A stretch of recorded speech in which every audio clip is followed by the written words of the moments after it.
Up next on the MARR Army Rock Show, I am so glad to have Blake Bedsaul back on the show. It's been a long time since we had Blake on the show. He is the vocalist of the band Saul. They're from Iowa. Their album Rise as Equals is due out on October 23rd, and they are currently our number one song on the MARR Army Rock Show. Blake, welcome back. Yeah, man, it's a pleasure to be back. Thank you for having me again. So, hey, catch folks up a little bit. My goodness, you guys are tearing up the national scene right now. And, when I heard the new single, I knew it was going to blow up. But tell us a little bit of the story of the making of the new album. Like, it's been in the works a little while, hasn't it? It has. We released the EP Eons in January of 2019. And from there, we had a game plan on what we were going to do.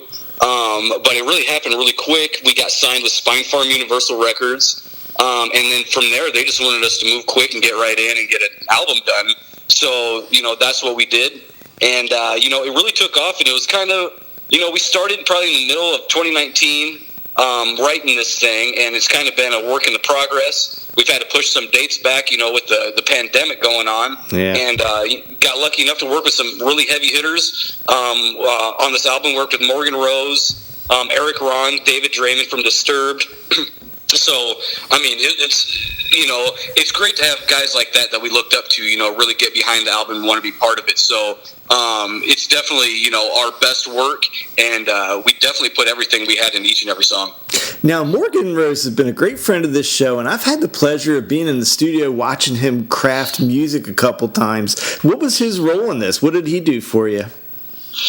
He came in and wanted to do a song with us, and so he co-wrote the song Inside with us, and, he had, different takes on, how he wanted the song to go, and he actually drummed, performed the song in the studio, and that's what's on the recording. So, that was definitely the route that he was involved in, and, it was awesome working with him. He was such a nice guy, and, to see him actually working in the studio was a pleasure, because I've been huge fans of Seven Dust and Morgan for a long time.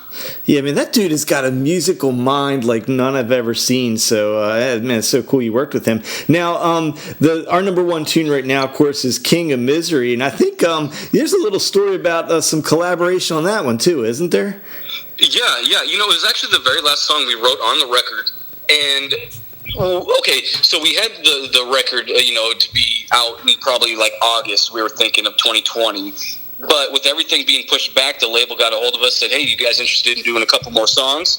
So we went in and did a couple more songs. One of them being the very last song we did, King of Misery. We wrote that with David Draymond from Disturbed. Unfortunately, we had to do it over Zoom, but still, I was going to take it however it could come. To him just want to be involved was awesome, so, yeah, that was great. And, I just did an interview with David earlier today, and, it was cool. He mentioned that, that Saul, lit a spark underneath him, and he wants to get back in the studio and do something heavier, more in the Saul vein. So that was amazing to hear, from a guy that I've looked up to for so long. Oh, yeah, David was in the midst of the premier tour, in my opinion, that was going around this country when all this mess hit. So it's cool that he had some downtime to work with you. Now, did you learn anything cool, any trade stuff from David or any vocal stuff? What was anything you took away from him in particular? One thing he did is, especially on this new album, or at least the new song King of Mystery, he got me out of the mindset really of, heavy doesn't necessarily have to be growly or screaming or, you know what I mean? It doesn't have to go that route. He really lended the idea that let the heaviness of the melody and the vocal content carry the song. So I really dialed myself back a little bit and just, I sang a little more and did it that route rather than, really hitting it, all the goose I had, Now, I'm going to jump ahead of my questions because it just segues nice into what you just said here. Your voice, and I mean this in a good way, it's gotten stronger and stronger, and it was strong to begin with, but what have you done to hone your craft so well? You've advanced as a vocalist, and I hope you don't take it as an insult that it wasn't bad before. Well, just doing it. So, I never really had vocal training. I recently got hooked up with Melissa Cross through David, and, she's trained everybody from, Tommy Vex to David to, you name it. If they're a metal vocalist, they've at least trained with Melissa. So, I got hooked up with her. She's just actually going through a little bit of family, stuff right now. So I haven't had a chance to dive in with her in the last, 2-3 weeks. But that's something, that I'm definitely taking seriously in a route I want to go. I want to be, the David Draymonds and the, Brent Smith and, where they're like the iconic vocalists. And, that's definitely the route I'm trying to go right now. And, it really only comes with, vocal training and learning the skills and honing your craft. So I'm really excited to dive in and get that done. Now, for a lot of people that maybe don't go back quite as far with you, their intro to your band was the song "Brother," and I almost hate to ask you the story of the song, right, with the world right now, but I think it's important for people to hear. Can you tell us a little bit about the song "Brother," what it's about, and your inspiration for it? Yeah. Well, it took us a long time to write that song. We hadn't been working on it the whole time, but to actually dive in and get the words right and the feeling. So in 2009, Zach and our brother passed away from H1N1, and that really stemmed the whole idea of the song, and the are you still listening? Are you still proud of me? Kind of thing, and it really just kind of evolved. And once we decided to dive in and write a song, in memorial and dedication to him, it kind of took on a life of its own and kind of wrote itself. So it was really from a dark place, but with the feedback we've been getting on it, the comments on the music video or, just through Facebook or Instagram or whatever, of people, having similar stories and, never getting to say goodbye. I mean, he passed away in the night, when the doctor was like, yep, you guys head home, get some rest. And before we could even make it back in the morning, he was gone. So that's, it was a tough time, and that's really what the song's about. And, people have really caught hold, and we, kind of brought people together in a really great way. Now, a good example of that, if you could tell folks a little bit, there's an acoustic memorial video out there. Can you tell people a little bit about that? Yeah, that was actually really awesome. It was just an idea that we had. We just had fans, the Equals, submit and, hold a picture of their loved ones. And, everybody that submitted, made the video, or at least I know of. And it was awesome, just having that going with the acoustic version of the song, which is a little more, with it being a little more laid back, it's almost a little more sentimental. And, it was a huge moment to have everybody submit and do that. It turned out to be one of my favorite videos.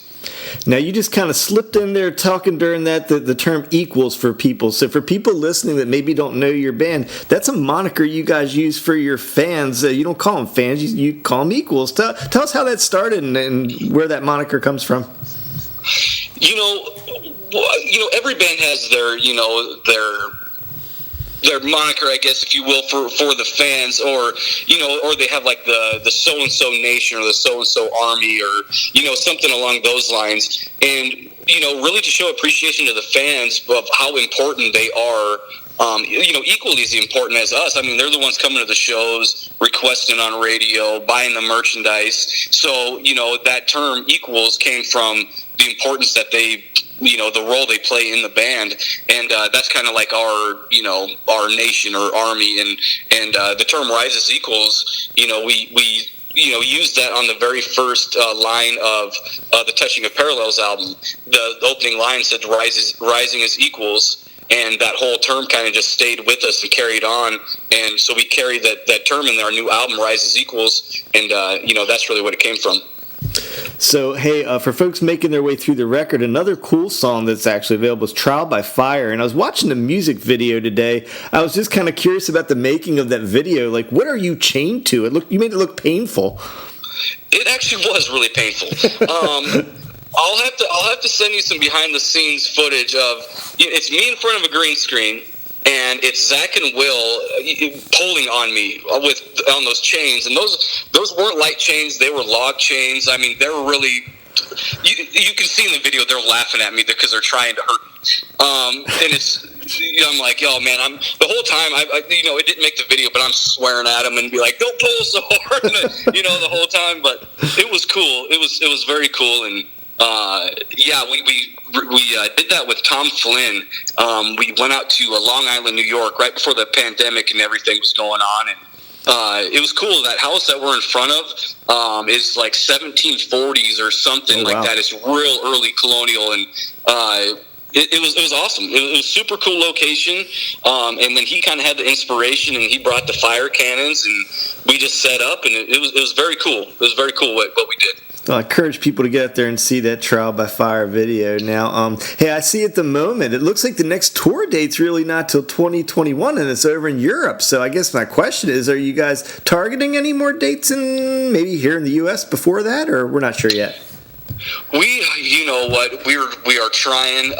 That is a question that I wish I could answer, and I wish I could just say this tour is happening or this tour is happening, but right at the moment, I think everybody's just kind of sitting on the edge of their seat waiting to see what breaks, and that's kind of where we're at right now.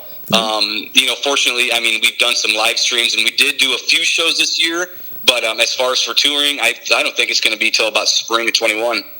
Now I see that that date's over in Germany. How's King of Misery doing over in Europe? Do you get feedback? Are you getting a lot of hits over there? Yes, King of Misery is doing very good in Europe. It's doing very good in Canada. So I mean, it's making its rounds in the British broadcasting system. That's the main radio system over there in Europe is blowing it up. So it's really, really cool. And being a band, small town Iowa, it's something you always you want to happen, you kind of dream, but to see it really happen is amazing.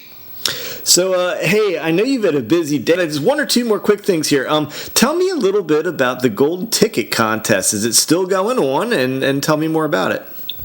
Yep, it's still going on. It's for anybody that pre-orders a bundle for the new album that is dropping October 23rd. I mean, we have, you can get, hoodies, a hat, a shirt, a bunch of stuff with the CD, and anyway, you pre-order this stuff, and the golden ticket is we're slipping 5 randomly into anybody that pre-orders this stuff, and you can win anything from up from like signed, ESP guitars to signed Ernie Ball bass, or our mega grand prize is going to be tickets for life, and you'll get your own laminate, and you'll be on the guest list at every single show, excluding major festivals that we have no control over, but. I think it's really awesome, and I think people are digging it, and I'm just glad to get it out there, and people are receiving it because it's I think it's a really cool idea. So, for folks interested in picking up the bundle so they can try a shot at that golden ticket, where's the best place for people to go to buy your stuff and hear your music and all that good stuff? The easiest place is saulofficial.com, and they'll have direct links to merch, to all of our social medias, YouTube, anything, and that's the easiest way is saulofficial.com. Get your merch bundle, win an awesome prize, and it'll be cool.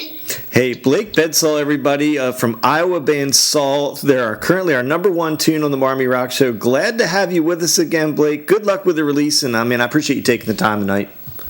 Thank you very much, man. It was a pleasure.